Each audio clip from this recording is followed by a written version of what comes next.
This is your CBS 46 News Flash Briefing, brought to you by West Shore Home.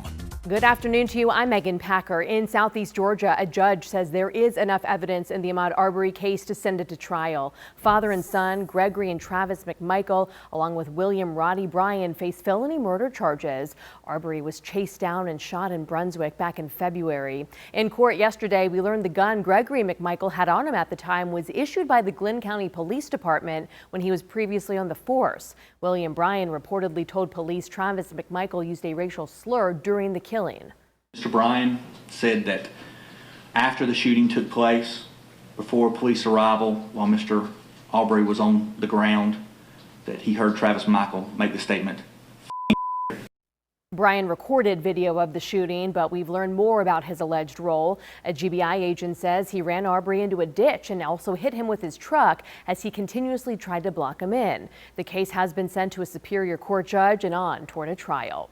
Right now, police are trying to find out what led to a 60-year-old man getting shot and killed in southwest Atlanta. It happened on Lorenzo Drive late last night. He lived at a home with his sister, who's in a wheelchair, and her caregiver. Right now, at last check, police had no motive or suspects. But this is outstanding what's happened today. Now, they thought the number would be a loss of 9 million jobs, and it was a gain of almost 3 million jobs. New today, President Trump is touting new unemployment numbers as the U.S. unemployment rate fell to 13.3% last month and the economy gained 2.5 million jobs. At the end of his remarks, the president said hopefully George is looking down right now, saying this is a great thing that's happening for our country and a strong economy is the great equalizer. To the latest now on the coronavirus in Georgia. So far, there have been nearly 50,000 confirmed cases of the virus in Georgia.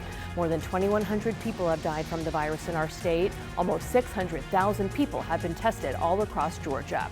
If you're looking for a site to get tested, there are locations set up all across Metro Atlanta. We have a list of testing sites on CBS46.com and our free CBS 46 streaming app.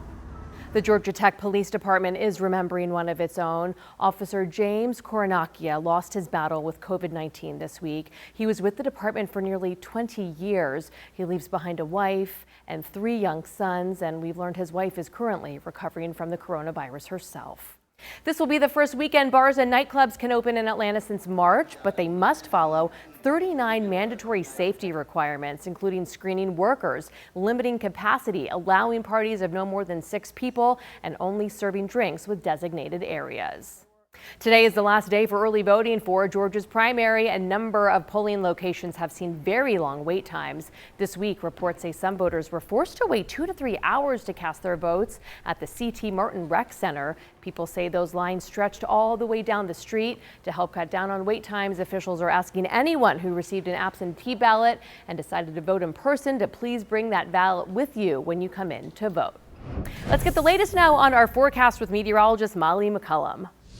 Well, we are going to see some showers and some thunderstorms this afternoon, especially Atlanta and points to the south. It'll be widely scattered to begin with, becoming more widespread as we get into the afternoon and evening time frame. Around 7 p.m. we could have some stronger storms near the Atlanta area, pushing to the south once we get closer to around 10 p.m. Eventually overnight these will start to fizzle out and we'll start off Saturday morning fairly dry, only to see another chance for showers and thunderstorms on Saturday afternoon. We still have to talk about and keep an eye on Tropical Depression Cristobal, still over the Yucatan Peninsula. It will move into the Gulf of Mexico by Saturday morning, intensifying into a tropical storm, eventually making landfall along the Louisiana coast late Sunday night into early Monday morning. We will not see any direct impacts from that tropical system here in Georgia. However, it will get absorbed by the weather pattern and push a lot of rain into our area by the upcoming week, where we fall into a very wet, stormy, and cooler pattern. The best chance to see some dry weather over the next 7 days will actually be on Sunday, with only a 20% chance of rain and temperatures in the 80s. This has been your personal flash briefing from CBS 46 News, brought to you by West Shore Home, Atlanta's one-day bath remodeler.